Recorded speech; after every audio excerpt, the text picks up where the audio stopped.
Hey everyone, welcome to Conversation Piece with Patrick Armstrong. I am the titular Patrick, and this is a show where we talk about the missing pieces of the conversations we're already having. Shout out to all our returning listeners, and a high five and hello to everyone joining us for the very first time. Thank you so much. My guest today is an Asian American, Chinese American pianist, Grammy finalist, music educator, scholar, activist, dog mom, and lifelong Brooklyn, New Yorker. She is a founding music teacher and arts coordinator at PS 532 New Bridges Elementary, an arts integrated public elementary school in Crown Heights, Brooklyn. She graduated from New York University with a Bachelor of Music and Piano Performance and a Master of Arts in Music Education, and is currently a doctoral candidate in music education at Boston University. She is passionate about decolonizing, anti-bias, anti-racist, abolitionist public music education and empowering the individual and collective voices of youth through music as expression. It is an honor and my privilege to welcome Alice Tsui to the show. Hey, Alice, thanks for joining me. Hey, Patrick, I'm so honored to be here today. It is my honor to have you here. And again, it is such a privilege to be able to have this conversation with you today. Thank you so much for your time and your energy and whatever effort that you want to give to the show today. A little background context for people out there listening or watching or however they're taking this in right now. Alice and I got connected on Instagram, I think a long time ago, especially like maybe mid-pandemic, I would say, or like early pandemic. I think we started to follow each other and each other's work. And I was really drawn to just your passion towards the social justice aspect and impact of all of these things that were happening. And then we had the privilege of both being nominated as community trailblazers for the Asian American Foundation, and then got to meet in person this past May in New York for TAF's annual gala. And so we had a lot of fun. It was very nice to meet you in person. Very nice to be able to hang out with you and Tony and Rohan and Liz and just be in community together.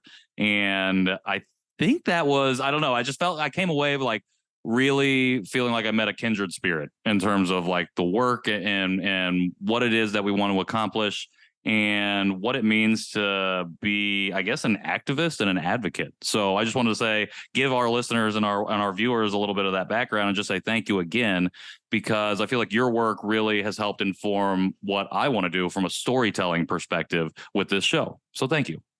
I appreciate all those kind words. And I definitely agree. I feel that I'm in kindred community with y'all. All the people that you named, Tony, Rohan, Liz, are all incredible folks. And, you know, I think it's so special when you get to be in the same shared space as someone.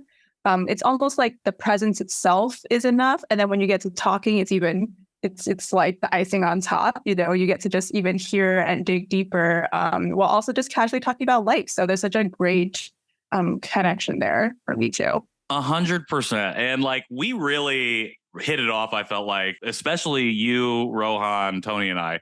And we were just like in the group chat, like we were just having a real good time, having not only just a good conversation, but like deep conversations about what we want to see from like events like that and just the types of things that we want to see for our community. And again, that's like one of the things that I walked away with was, how do I take this energy back to my local community and really do the things that I see my friends doing in all of the respective places that they are? So again, thank you for giving me that energy, for hyping me up in that way. Even if you may not have known that was what was happening, definitely was. And I got a lot of things cooking here in Indianapolis, and I can't wait to share them with everyone.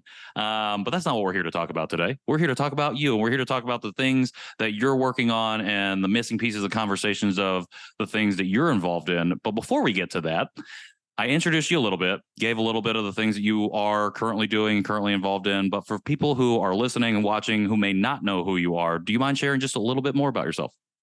Yeah, sure. So my name is Alice Tsui. That's spelled Tsui. And in Mandarin Chinese, my name is Xu Xiaolan. And so a little bit about that, because I like to talk about name also, is that my dad emigrated from, my family's originally from Shanghai, China. And so my dad emigrated from Hong Kong, which is why my last name is transliterated as Tsui. And just a little bit more nuance on that, if my parents had immigrated from a different, not Hong Kong, but just other parts of the mainland, my last name would be XU. And so that's like a difference in transliteration, right? And how nuanced the Chinese languages and dialects are. And then for my Shanghainese name, actually it's the same thing as Mandarin, but just in Shanghainese, it sounds so different. It's Xishale. So there's just so many Okay. on that. And I think it's important to talk about name because so often we talk about just like reclaiming parts of identity, too, which Right. I know you talked about in other interviews that you've had on your podcast, which is fantastic and needed. So that's a little bit about my name. I'm the first generation to be born here. I identify as American-born Chinese, ABC. And I am the first in my family to pursue higher education, go to college, all that jazz. And I founded a music program at New Bridges Elementary. I'm going to go into my 11th year of teaching, which is wild to say aloud. And I just love teaching. I've always known that I wanted to be a teacher and a musician. I'm a pianist. And I think, we're going to touch upon this a little bit later. But for me, over time, I've really just learned how to use my voice to speak up and to speak out for things that I believe in. And a lot of that work happened in the classroom first, and just having conversations with kids who are so often more honest than adults are in Sure. having conversations and being ready to just share what's on their heart and mind. And I've really been inspired to do the same from my children. And with that, I guess that brings me to my intersection of different roles that I have as an activist, as a scholar in my writing, and as a teacher. Amazing. Thank you so much for sharing that. Did one come before the other? Was music the passion first and then education? Or did education come first, that love, that passion, and then music kind of followed along? And then obviously they married at some point and became one shared goal. Yeah, so I started playing piano when I was 4, and another Asian stereotype that I aim to dispel is that I loved playing piano as a kid. It was not something that was a chore or that I hated. I just loved it because it wasn't presented to me as a chore, and at the same time, I still understood that my parents had to make financial sacrifices to support me playing piano. So I loved playing piano as a kid. I was very lucky to have great public music educators throughout my schooling. And so I really wanted to become a music teacher when I was in 7th grade, and I had an incredible orchestra teacher, Miss Jacobs, and I was playing violin in the orchestra. And, you have teachers in life, or I hope that everyone has had a teacher in their life where they just feel valued and in a way that's communal. So it wasn't that I felt valued, but the community of students and people were valued. And that's something that really stuck with me over time. And she's a big reason, Ms. Jacobs, why I am a teacher today and that I seek to value students in individual and communal ways as well. So I guess it's a little bit about how that intersected over time. And I have just different passions also on the music side, which so often is separate from the education side, but for me, they are intersecting too.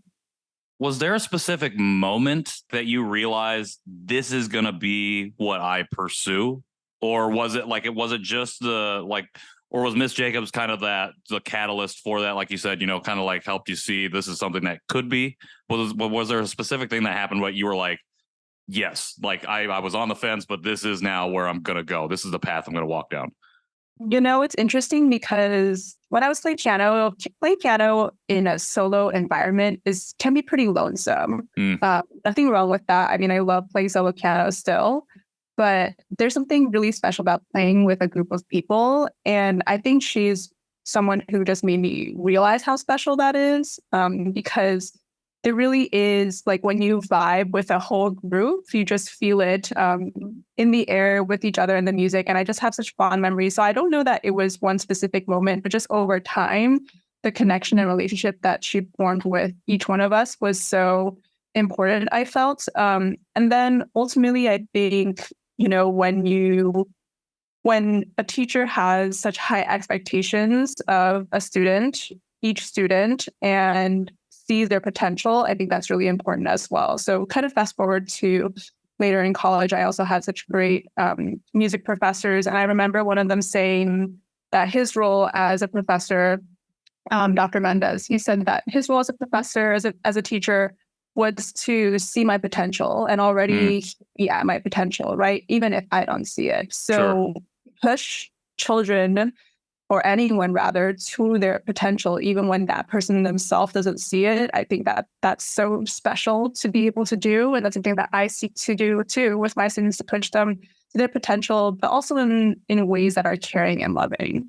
I love that. Thank you so much for sharing that. When I was doing a little bit of research leading into this conversation, something that I saw as a recurrent theme and throughout was this deep rooted love and passion for being a Brooklyner, like being from Brooklyn. I don't know if I've used the correct nomenclature there to describe a person from Brooklyn, but like that passion, those roots run deep in you and your work. How have they informed what it is that you want to do, not only from like a music educator standpoint, but from your work as an activist and an advocate and doing things from a communal perspective? First of all, I love this question. And every time I hear Brooklyn, I just want to be like, Brooklyn. We don't refer to ourselves as Brooklyn. I know. I told myself I wasn't gonna say that, and then it just slipped out, and I'm like, man, that sucked. I'm like, I really hated that I said that, but it's out there now. It's out there. But it's all good.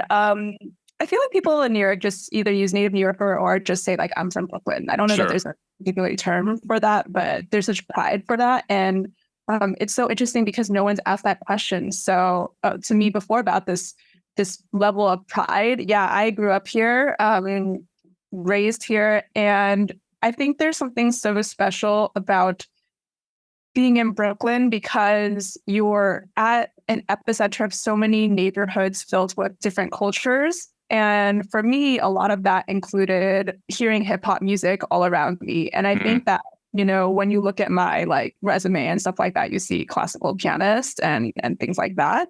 But at the same time as that, I also was listening to like a lot of Jay-Z, Biggie, all the rappers, because it was in the streets around us. And so that was a huge influence. And then I don't know, just over time, there's this inherent love for the people around you and continuous learning from the people around you. And I think that's what really made me think about learning more about the history of Brooklyn and learning about the history of hip hop in Brooklyn. It's interesting that you're bringing this up also because this year is the 50th anniversary of hip hop when it was created in the Bronx, but there's so much history of hip hop in Brooklyn as well. So all of that kind of coming together for me, for a long time, I saw that as very separate from my classical piano identity because it wasn't modeled for me that it can interact.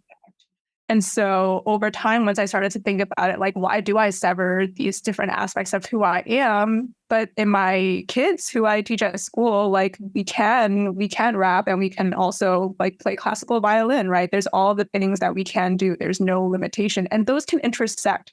And there's so many amazing models of that now. Like I even think about from Beyonce's Homecoming show, right? You see all of these amazing Black musicians, Black dancers in the background, but also playing traditionally Western classical instruments. And there's value in that, as well as value in the drum line, and that can be married together. And there's a lot of beauty in that too, because I think it's important in music not to discount one or another, but just think about those bridges.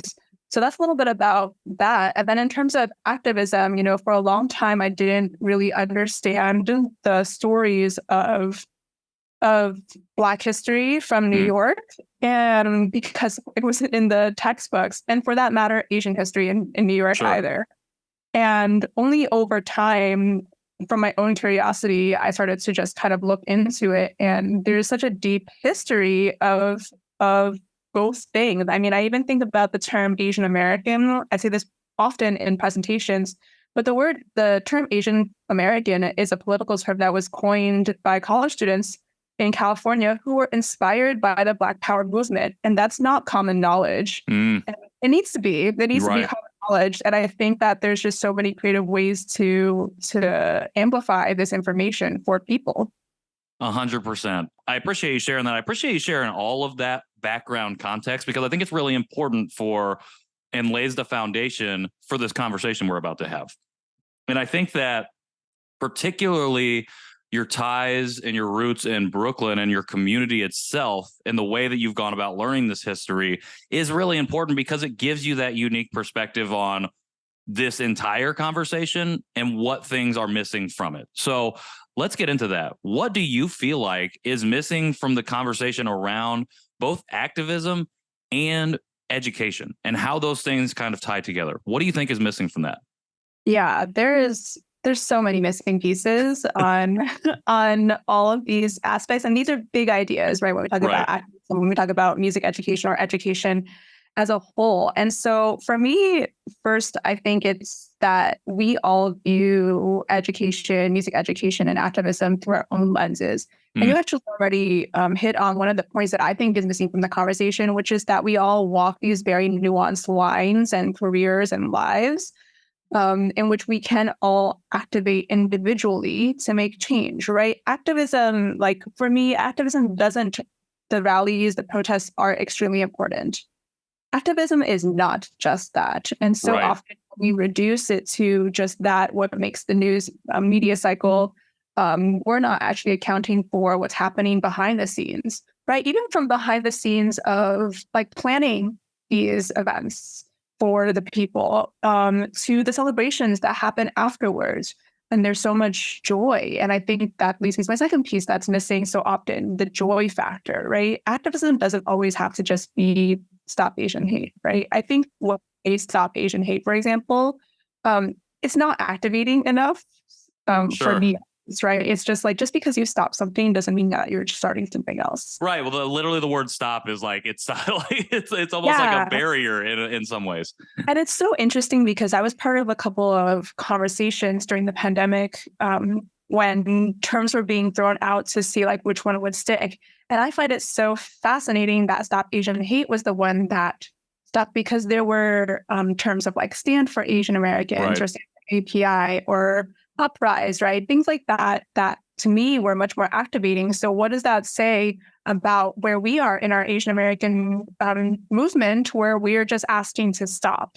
So those are things that I think about as well. And then the one more point that I think is missing from the conversation is, or two more points. One is affirmations. So for me, affirmations weren't a part of my lived experience growing Mm, up. I never heard affirmations as a kid. It wasn't particularly cultural for me as a Chinese American with very traditional Chinese parents.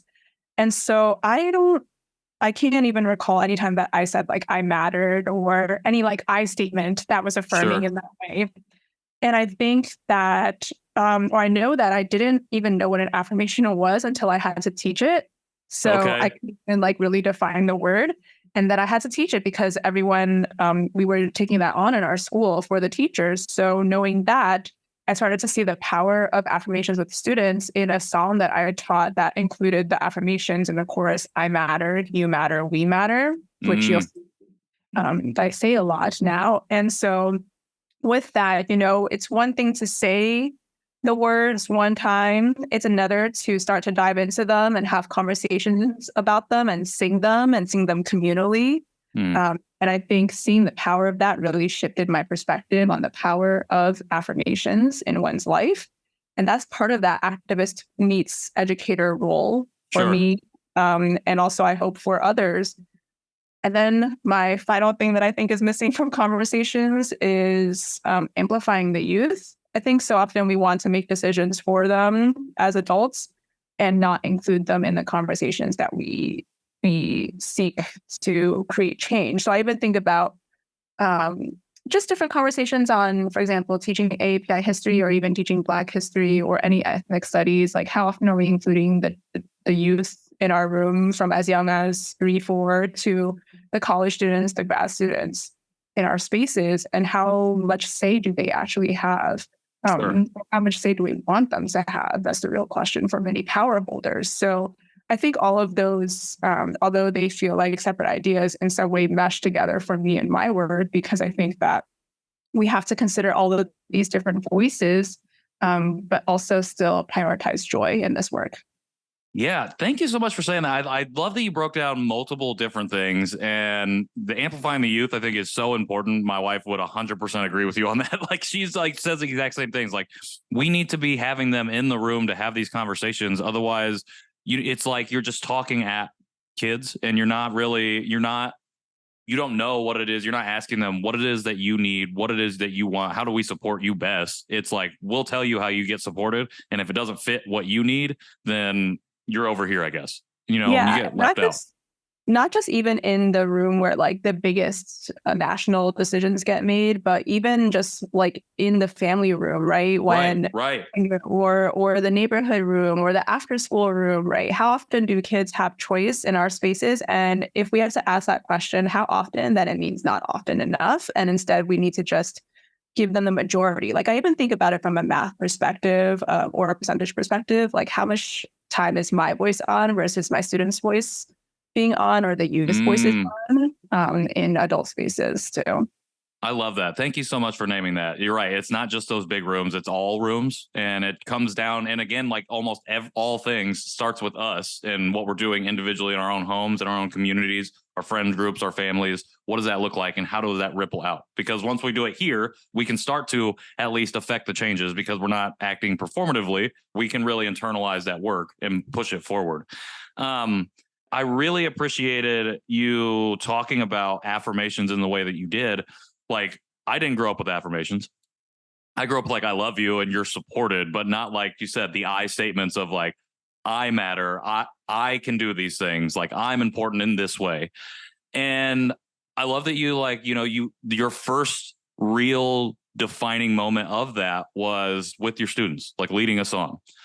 Can you talk about, if you remember, the feelings and the moments that specific song, like when that happened? Like, was it just like an instant, like light bulb, like, oh, dang, this is something that I've been missing in my own life, like from an affirmation standpoint? Or was it like you did it and then you saw how it affected communally with your students and everybody involved, and then like you simmered on it and then it kind of grew from that point? Yeah, there's a couple of layers to that. Singing that, speaking that in class, I just remember it being just very different from how I taught previously. So this was in 2006 when I taught this song. Okay. And even further context of that was that my principal and I were continuing to see the continued Black murders across the country at that in that summer. And then we just saw how it affected our community and how painful that can be for Black children, for all children, unfortunately. And so seeing that, we wanted to be able to respond and also do this in a way that can reaffirm students. But it's also like still, I at that point had taught some affirmations before then at a school, but not as deep. And Sure. so I think the moment where it really blew my mind in a way that I knew that I would be thinking about this past the moment was so as a music educator, when I'm directing performances, as many directors might know, you're just kind of in direction mode, right? You kind of soak in Sure. everything that's happening from the audience. But at the beginning of the show, my principal had asked that I teach the chorus to the entire audience of families. So it was Okay. response, and I would sing a line, and then they would sing a line.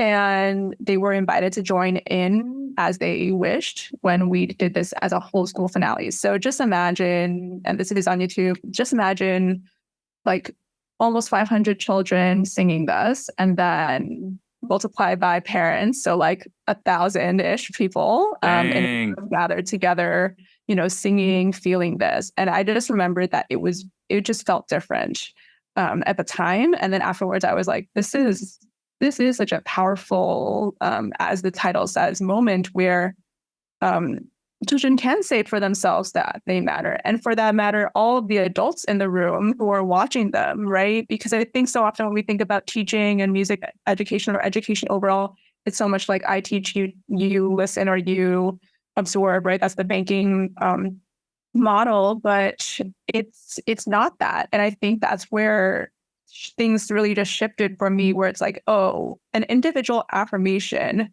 can become a communal moment. And with that, I started to seek additional ways to create that, have students create affirmations over time, have them write, songwrite, rap, etc. And it just really opened up new levels of both creativity and ways to affirm the entire community.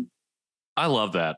And I feel like what you just said is going to be something that just rings through the rest of the show for until I quit doing podcasting. An individual affirmation can become a communal moment. And I think, that's what I think it gets to the heart of this concept, of this idea of you got to be able to work on yourself and know yourself a little bit in order for you to go and do the work that you're meant to do with other people.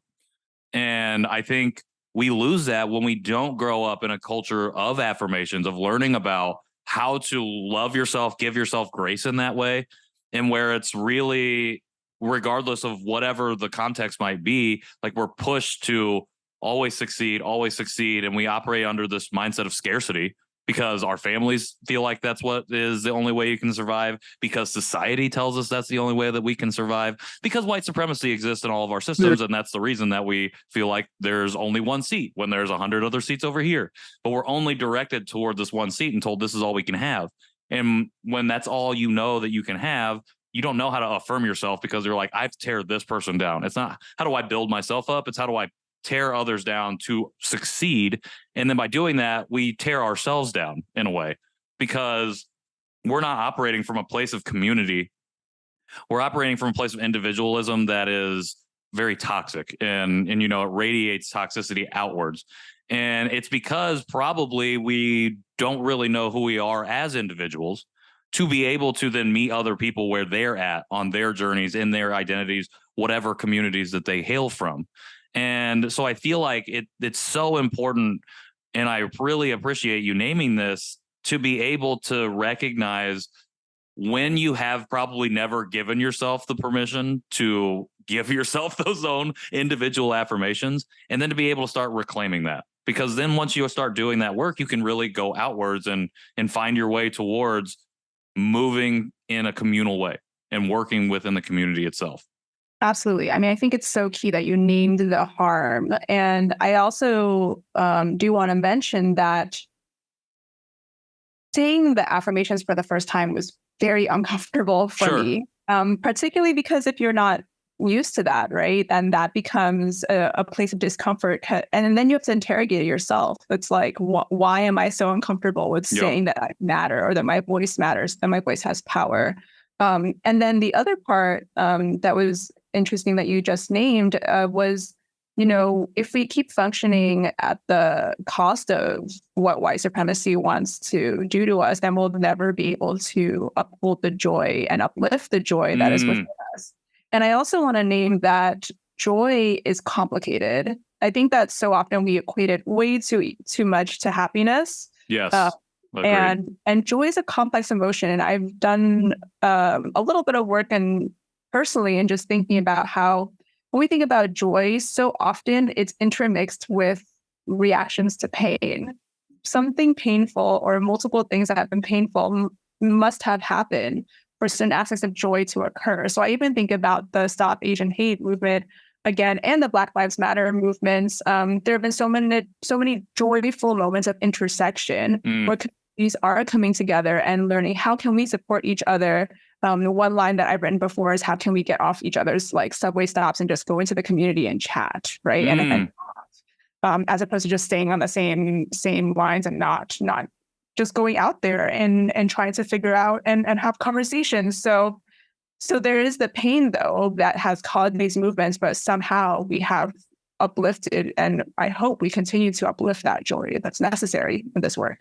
Absolutely. And man, you are just dropping so much knowledge here. And it's only been 20 minutes. I'm like, I don't know, how am I going to fit all this in here? This is amazing. Thank you so much. And I think you're totally right. And I love that metaphor, that imagery of how can we get to a point where we can get off at each other's subway stops and enter into those communities and feel welcome, and I think this is a thing that's a big issue with inclusivity. When we think about inclusion and the way that I feel like it's talked about right now, we feel like we people outside of another community feel like we have to be included into those communities. And like, that's what inclusion is. Like, oh, well, now I completely understand your experience. So I can come to the barbecue. I can come do whatever this thing. I can come to the Lunar New Year celebration, whatever it might be. And I think that's the wrong way to look at it, because at the end of the day, you can never fully understand somebody else's experience, especially if you don't come from those communities.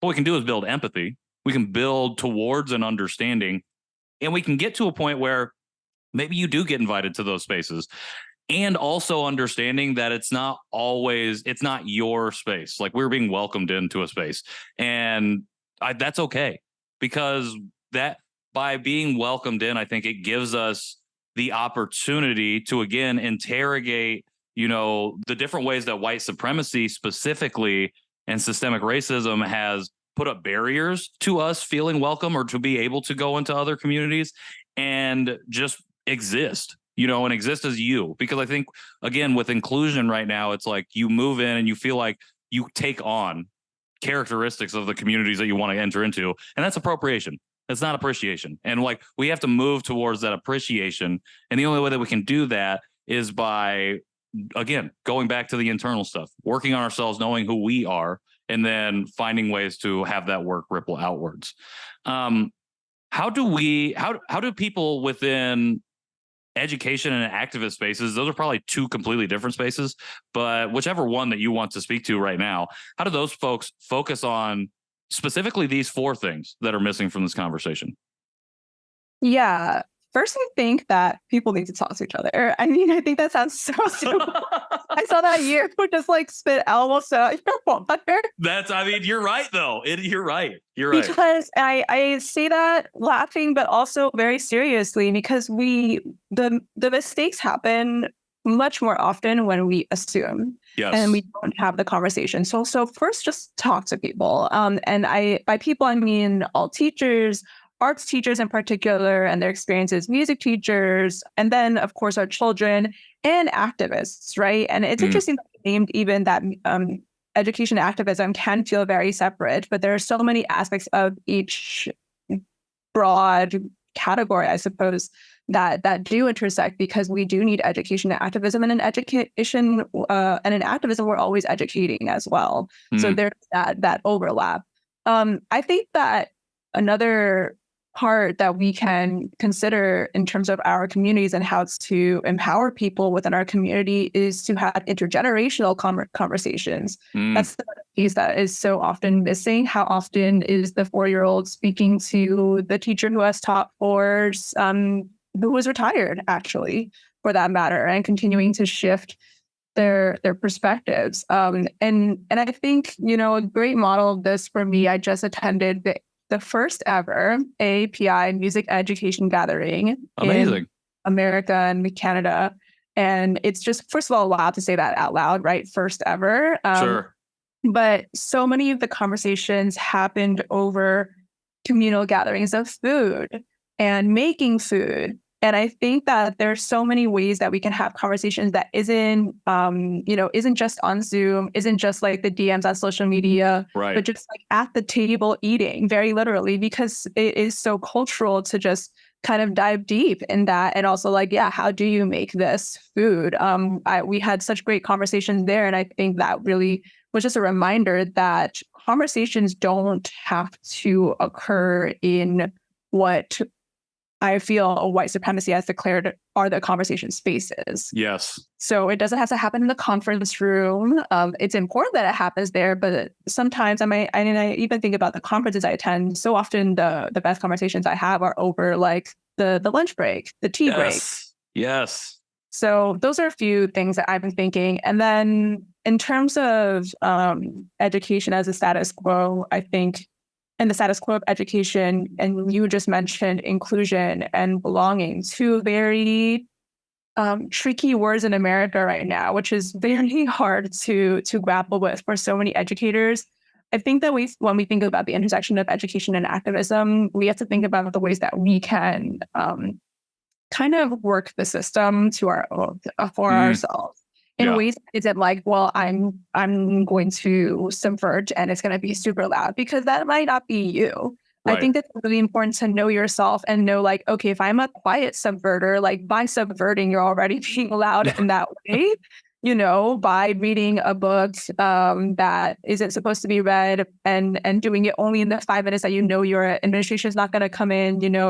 I'm not saying necessarily break the law, but I'm saying think about the ways that you can activate and just get people to question. I think that's the other part. People are Mm, very scared to question the status quo, and being able to build those skills in all people is really important. And because you don't have to arrive at a product after you right. question. And so I just think even about my own teaching philosophy, I'm always still continuing to question my work in activism. Like, that's something that is continuous and lifelong. And it's okay that there's no flashy thing to produce and show the audience afterwards, right? Because it's for you. Well, I think you hit it right on the top of the head at the very beginning. Like it is at the end of the day simple. It starts simply. It's like we got to be able to have these conversations with each other. And I really appreciate you brought up like stay questioning. I think this conversation I've been having a lot, and I had this kind of conversation on an earlier episode in the show with the guest Paula Pito. We talked about discernment and the ability to learn how to discern and like be able to pick the different things out of the things that you're learning or you're seeing or you're hearing.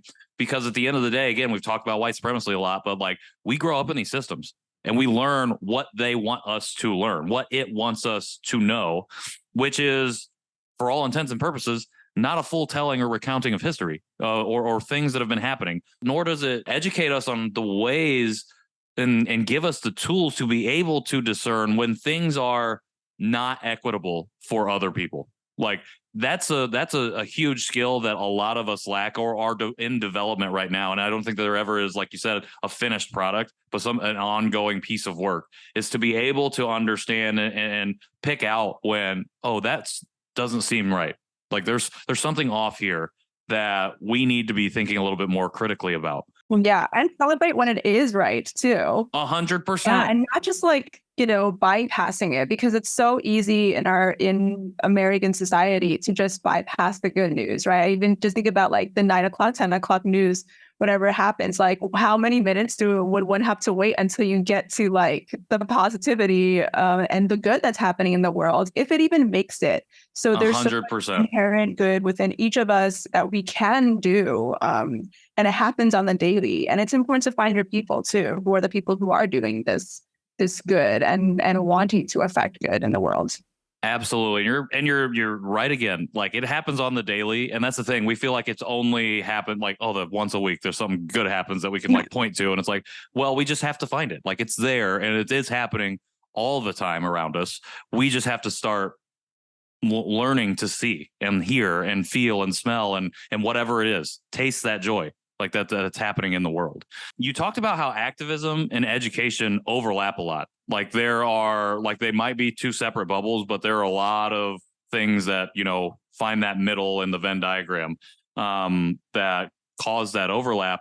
I would say maybe, and we just talked about assuming, but I'm going to assume that activism can overlap with literally everything in a similar way. Yeah, I think it's important, it's the other part of that overlap is that I think it's important for everyone to define education and activism for themselves. Because Okay. traditional forms of education and activism, right? When we think education, we think school. That's like very often the first thought bubble. And then when we think activism, we think protest, right? And so, but those are just only two spaces, right? So where it overlap for you personally, or if it doesn't overlap, like why not? It goes back to the questioning. So I think for me, it's that continued questioning of what does this look like in my own life, right? Do I even describe myself as an activist? I mean, that's something that I continue to grapple with as well, Sure. like semi part of my bio now, but I always think it's kind of strange, right? Because I should try to activate every day in whatever capacity. Sure. What is the difference between that and someone who's like an activist, right? Because I don't necessarily liken myself to the Yuri Kochiyama or basically Pogs, but I do think that I activate in ways that are novel. And I think that's what's exciting about both activism and education, because education, of course, does not have to just happen in schools. And to bring it back to the arts, for me, I think there are ways to subvert traditional systems of, or even traditional ways of thinking about social justice through the arts, right? How much of art is included in the work of education and activism that is needed. I think about all the music that is created, all the music that continues to be created, right? We can't just keep saying that protest music is from the 60s. Like that is just, it's not that it's not relevant. It's just, that's a long time ago now, right? So we can recognize that history, but there's been so much music that has been created and continues to be created. Like I even think about for Asian American activism of Jason Chu and Alan Z's album, that Face Value, I believe, that includes just so much history, but through Asian American rap and hip hop, and incredible and such so valuable from them to Leave Along by Magnetic North and their release in 2021. And so this music out there exists for people to listen to. And that's like the other part of it for me. Musically, music is such a timestamp of what's happening in the world. And if we continue to, I think about like very often our younger selves, of course, would have more time to just be like, oh, like let's listen to the radio, or like, what can I download on Kazaa or Napster, right? Kazaa, deep cut, yes. Or Winamp, oh my gosh, right? Like, and have it play, potentially download a virus on it too. But like, we would go on so many like just explorative, but not appropriative ways of understanding ourselves and like, oh, why do I like this? Why do I not like this? What do I resonate with? And that's ultimately what it comes back to for me. Like music is such a way to connect and to understand oneself as well as understand the community. So I think that people who are outside of like education and activism and those who are in it can continue to just explore and understand themselves through arts, through music. And it's okay to not like things too. I think that's really important to name out loud, right? Just because I'm naming you song, listen to it, and you can hate it, but you have to understand or wonder, why do you hate it?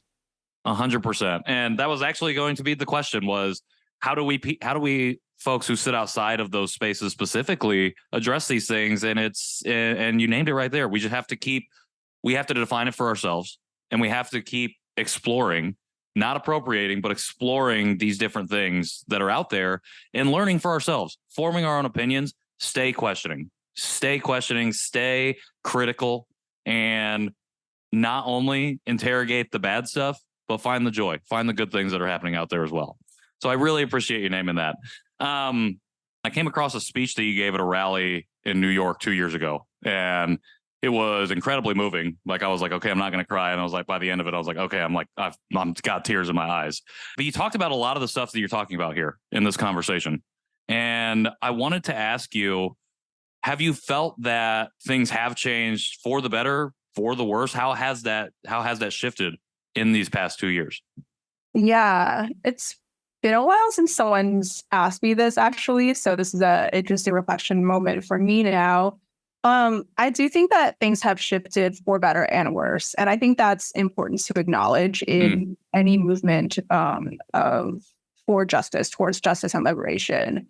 So I do want to acknowledge, and, this comes off a week, and I don't know if you've been following news in New York, but of continued anti-Asian hate that has occurred in New York very recently, and with youth as well. Yeah. And it's very tricky for me because something that I feel is very unique to my positionality as an Asian American woman who teaches mostly Black children, that there's continued community to be built. I think that's the first takeaway, that we must continue to do the work for children and consider what are the ways that we as adults can create spaces for youth to interact. So I think about it in terms of also like the history chapter book, right? Like the history on one country was very separate from the history on another country, and it wasn't intersecting, right? Like that's not really how history worked. But it was like, here's a chapter on Spain, and here's a chapter on Australia, It right? does feel like it's like the history starts with America, and then it's like they just put the countries in as like we interacted with them. Like, wait a second, what's happening here? Right. Yeah. So it doesn't it's not reader friendly. It's like, that's not how it works. People migrated, people moved, and they interacted. And what were those interactions? And I'm so glad that you name yourself as a storyteller. That's in some ways what I'm trying to do in my dissertation too, just share different stories. So I think in terms of how it's shifted for the positive, I see so many great ways that different local organizations are coming together to build these spaces. I even think about, for example, in Chinatown in New York City, there's so many different moments of joy and sharing and dancing that are created now. And I think that I don't know that that's necessarily a direct reflection of what I spoke about, but I'm so glad that those spaces more importantly exist now and on a regular basis, right? Because I think that's the other part of a rally or protest. That's one moment in time. And we have to think about ways that are continuous and continual for everyone. So that's one way that I think that, there's hope for children for sure, and hope from children to be in these spaces that can be intergenerational. And then in terms of what's important to acknowledge is that there does continue to be rampant anti-Blackness in the Asian community. And I say that as an Asian American woman, that we must continue to have the conversations with our own communities. And it's hard. It's really hard. And sometimes I think the other part of activism is that it's okay to sometimes not have them and then come back later. Because it just takes time. It doesn't happen overnight. I can't even say myself that I realized everything like overnight after one sleep.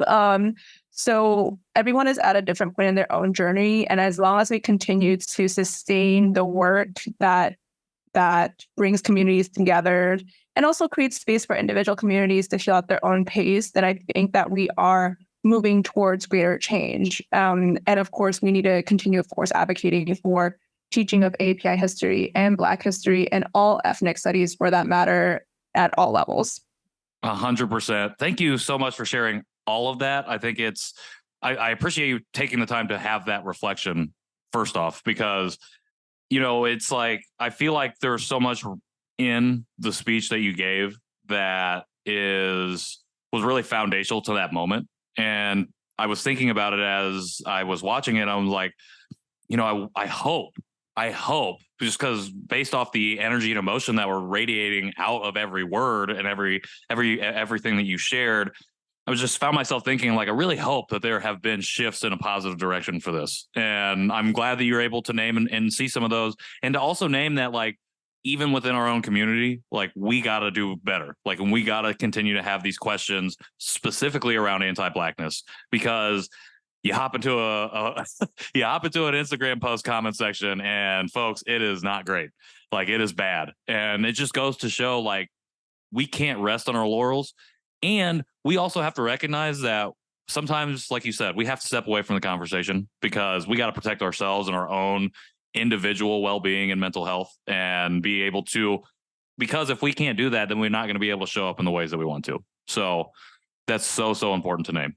And so one quick point that I think we can learn from my students is that my students are and many of them now are able to, and particularly since 2020, have been able to very clearly, of course, as they always have been able to say Black Lives Matter and why Black Lives Matter, but also able to name why it is important to stop Asian hate. And I think that provides so much hope for me also as a person to just hear children explain it so simply. And so just continuing to find those ways that we can interact with children, because I think so often we are always like seeking the adults, but honestly, children are the truth speakers and the people that we can learn so much from. 100%. And like, I mean, it just takes us right back to that a circular but also forward pushing conversation of, like, we got to have the youth in these rooms, in all the rooms, and we got to be having the conversation. It's as simple as that, folks. We got to be able to have these conversations with each other, with the people in our lives, and especially with our young ones, because they're the ones carrying the future forward. And that's pretty important, I think. It's important that we're doing it now, and it's important that we have an eye on the future as well. Alice, you have just been educating me and our audience on so many different things and in a very, very short amount of time. And I really, really appreciate that. I really appreciate all that you do, not only that you've done for us here, but that you do for your students, for your entire community, for Brooklyn itself, for New York as a state, all that you're doing there. And it takes a lot of time, energy, and effort and emotion and everything to do all of these things. Who are you learning from right now?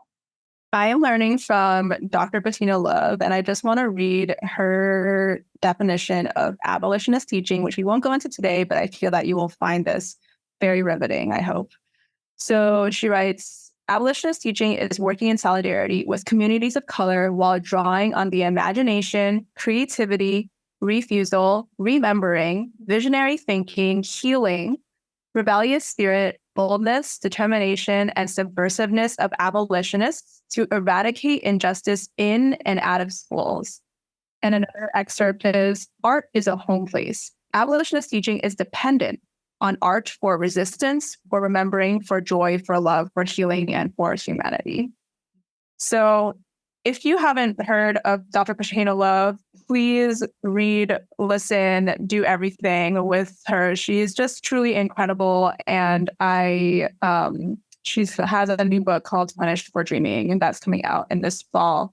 And she writes a lot about just empowering folks and while still centering joy, and also about freedom dreaming and how schools so often can be oppressive complexes for children, and how we must, as people, just subvert and center the joy in our children. So that's one person. And then another person who I wonder if this is someone that has come up for you, Patrick, is Dr. Jenny Wang, who runs the Instagram account Asians for Mental Health. And I've been able to interact with her on a couple of different mediums at this point. We spoke in a podcast a couple of months ago. And I wanted to share one of her latest posts. As a child of immigrants, you may have normalized exhaustion and struggle as a necessary part of a valued life. And yet you might also resent others who seem to live with ease and freedom that you could never imagine accessing for yourself. Your sacrifice of mind and body does not necessarily prove how much you care. It may only show others how little you value yourself and how little you believe you deserve from others. As a martyr, we gain the pride of being able to do it all, often all alone, but we lose greatly in terms of peace, ease, connection, and joy. Putting yourself last does not teach others to value more. It gives them permission to continue putting you last. And that's a really punchy one for me, because I think that it hits on so many points, including the importance of valuing and putting yourself first. Her book, Permission to Come Home, has so many gems. And so I continue to learn from both of these incredible women in the field, and who are doing work that I think is innovative and revolutionary in ways that just hasn't been modeled for me before in my personal and professional life. And I think that as long as we continue to seek the innovators in our communities, we will continue to grow ourselves. Seek the innovators in our community so we can continue to grow ourselves. You were the one dropping gems. I'm like, you were dropping gems all over this interview, and I really, really appreciate it. Listeners, we will have Dr. Love and Dr. Wang's work all linked in the show notes, so you'll be able to get all of the things that they have to offer. And Alice, I really appreciate you sharing those things from both of them, because I think it is just so important to recognize that it's okay to put yourself first, and also that it's okay to like you said, do the work of subversion, because we live in this society that is constantly forcing us into one box or another. And we have to be able to figure out and learn and develop the tools to resist that. So that way we can create the spaces that don't necessarily have the walls or the barriers to what it is that we really want, which at the end of the day is freedom for all of us, for everybody, and equitable freedom at that. Not just one person getting it on top of another person. It's the fact that we can lift everyone up together. And Dr. Jenny shared something on Instagram Live once about wanting to not just be the best for herself, but be the best so everybody can, like, everybody else has the opportunity to be the best. And that's something that she shared that's always stuck with me, is like, I want to do good at what I do so other people have the opportunity to do so. And like you said, we grew up without models for a lot of this stuff. And we're really lucky right now. We're really privileged to find folks like Dr. Love and like Dr. Wang who are doing the work to model what some of these things are that we could have used 20 years ago. But now we got them now. And like, luckily, and like what you're doing as an educator, especially for young children, like, is so important because we're able to now model that for the folks who are coming up behind us and who are going to carry the torch forward as we move forward in this world. And so really, really appreciate that. Again, all of that stuff will be linked in the show notes for everybody listening right now. Alice, thank you so much for your time. One final question. How does our audience support you moving forward? This is the hardest question of all because I can keep talking about, everything else, but how can I be supported? Well, I'm on Instagram at Music with Miss Alice, and I would just love your continued support for my students in whichever way, whether it is through the shares of their joy and what they create. I think it's so important. I share that I'm an amplifier of Beauty's voice because my goal is just to hold the microphone to what they do. And so I hope that you can amplify their voices. And then for me, I think me personally, I think, if listening to this has really resonated with you, feel free to share that with me. And I think that it's important to continue to have these conversations and continue on our own journeys. And then the final thing I think is I'm curious to know how affirmations have played a part in your life, if at all. And if you would love to continue to have that conversation with me, I'd love to hear about it. I love that. I keep getting so many great answers to this question, and this is one of the best ones. And I love that last one. Folks, if you've learned or figured out how affirmations play a role in your life, go ahead and reach out to Alice. You know how to find her. You can do it right here in the show notes, or you can just type that handle in right now into Instagram. Also remember, folks have a certain level of capacity for things. So if you don't get a response right away, it's okay. Like, if you don't get a response at all, that's also okay. Just know that people are out there and these things happen. And everybody who operates in all of these different spaces, trust me, tries to get to as many people as possible. I know it might not seem like that sometimes, but that's what it is, because there's a lot of work to be done, and social media is but one tiny, tiny piece of the larger work at play. Yeah, thank you for modeling that, because it's so important to say that. Because I say in theory, of course, I would love to hear your voices, but it really depends on my time of year, like what is happening in my own personal life. And, of course, like, compensate folks too, right? Like, if you want to be supported, feel free to compensate, and because it is labor ultimately. 100%. So we can all be supported. 100%. You heard it here, folks. We can all be supported. And it's not just it's not just like, oh, here's a couple dollars. Like, it's the purpose behind why you're compensating and supporting. Like, because we don't have a history of being compensated in that way for the work and the labor that's put in to do all of these things, to have all of these conversations, because it is labor. It is work. And everybody who's doing it out here deserves to be fairly compensated and equitably compensated for that exact work. Like, we're seeing it right now with the WGA, the Writers Guild, and SAG-AFTRA. Like, that's exactly what they're fighting for, is equitable pay. And like we keep saying it, and we keep saying it on this show, like, we live in a white supremacist society that makes us feel like we can only have the scraps that are available because it's scarce out here. And it's not true. It's not true, folks. And right now we're doing the work to make sure that we can live in a society that honors and respects us in the way that we need to be. So, Alice, thank you so much for this education, for the privilege of your story, of your time, and of all of the knowledge that you've shared with us here today. It has been, again, an honor and a privilege for me to be able to have you, a friend, and somebody that I look up to in this community and in this work, come on here and share all of this with me in this audience. So thank you so much. Thank you, Patrick. Absolutely. Everybody else, you know what it is. You can find everything that we talked about right here in the show notes. You can also find us on Instagram if you'd like, at Conversation Podpiece.